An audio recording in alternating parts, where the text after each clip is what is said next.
অবশ্যই আশাবাদী। দেখেন আমার কাছে মনে হয় না কেউ কোনো কিছু কারোর জন্য থেমে থাকে। আমি খেলতে পারছি না, আই এম শিওর আমার রিপ্লেসমেন্ট যেই খেলবে he will be good enough.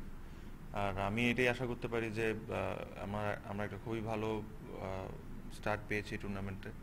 এটা আমাদের এই স্টার্টটা যেরকম আমরা ধরে রাখতে পারি, মোমেন্টামটা যেরকম আমরা ধরে রাখতে পারি, এটাই আমি আশা করতে পারি, আর এটাই আর কি।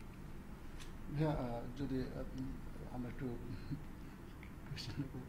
আচ্ছা, হাতের অবস্থাটা কি বা কোনো সার্জারি লাগবে কিনা দেখেন, এটা এটা আপনারা টাইম টু টাইম বিসিবির থেকে ইনফরমেশন পেতে থাকবেন, যে সার্জারি লাগবে কি লাগবে না, অথবা কতদিন সময় লাগবে। এতটুকু আমি বলতে পারি যে বেশ কিছুদিন সময় লাগবে, কারণ মাত্র মাত্র ইনজুরিটা হয়েছে, আর এই যে ধরনের ইনজুরি এটা একটু সময় লাগে। তো আমারও একটু পেশেন্ট থাকতে হবে, বিকজ অনেক অনেক কিছু টাইমের সাথে হিল হয়ে যায়। আশা করি আমি যত তাড়াতাড়ি ফিট হয়ে মাঠে ফিরতে পারি, এটাই হবে আমার টার্গেট। আর এটাই আর কি, মানে মানে কোনো আমিও খুবই ডিসঅ্যাপয়েন্টেড যে আমি খেলতে পারছি না, বাট আশা করবো যে যত তাড়াতাড়ি ফিরতে পারি মাঠে।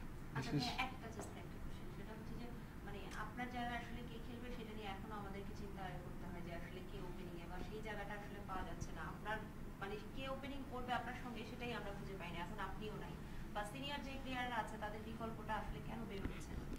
দেখেন, আমি যেটা বললাম মাত্র, যে আসলে ক্রিকেটটা এমন একটা জিনিস, এমনই একটা খেলা যে কারোর জন্য কোনো কিছু থেমে থাকে না।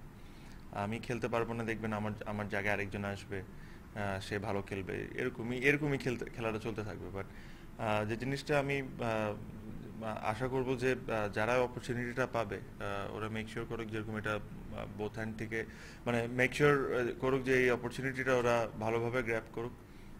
বিকজ বিকজ সামনে অনেক খেলা আছে।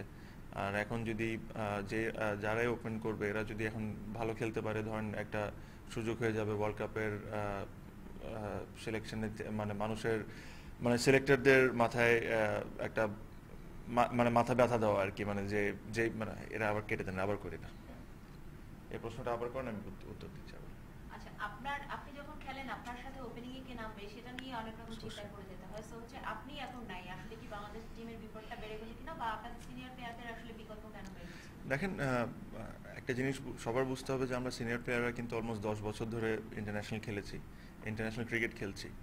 যারা নতুন আসছেন তারা হয়তো বা 1 বছর 2 বছর, অনেকে এমনও আছেন যে এটা হলো তাদের সেকেন্ড সিরিজ। তা আমাদের একটু ধৈর্য ধরতে হবে, একটু সময় দিতে হবে তাদের সবাইকে। হয়তো বা আমি এখন এই সিরিজে আর খেলতে পারবো না, যেই আমার জায়গায় আসবে আমি শিওর তার তার বেস্টটা দেওয়ার চেষ্টা করবে। আর সে যদি একটা ভালো স্টার্ট পায় এই টুর্নামেন্ট থেকে, সামনে আমাদের অনেক খেলা, ওয়ার্ল্ড কাপেও আছে, সো একটা একটা প্ল্যাটফর্ম রেডি হয়ে যাবে তার জন্য। সো আমি এটাই আশা করব, যারাই ওপেন করবে আমার তরফ থেকে আমি wishing them all the best. আর খালি ওদেরকে না, পুরো টিমকেই, বিকজ আমি বিশ্বাস করি এই যে ধরনের ওয়ানডে ক্রিকেট আমরা খেলছি, আমাদের আরও অনেক কিছু পুরো পৃথিবীকে দেখানোর বাকি আছে। আর আর আশা করব যে এই সিরিজটা আমাদের খুবই একটা ভালো সিরিজ যাবে, বিকজ আমরা যে জিনিসটা চাচ্ছিলাম সবসময়, যে একটা ভালো স্টার্ট হোক, ভালো প্রথম ম্যাচ আমরা ভালোভাবে জিতি, ওটা আমরা সব দিক থেকেই পেয়েছি। আশা করি এটা শেষটাও ভালো হবে। Thank you.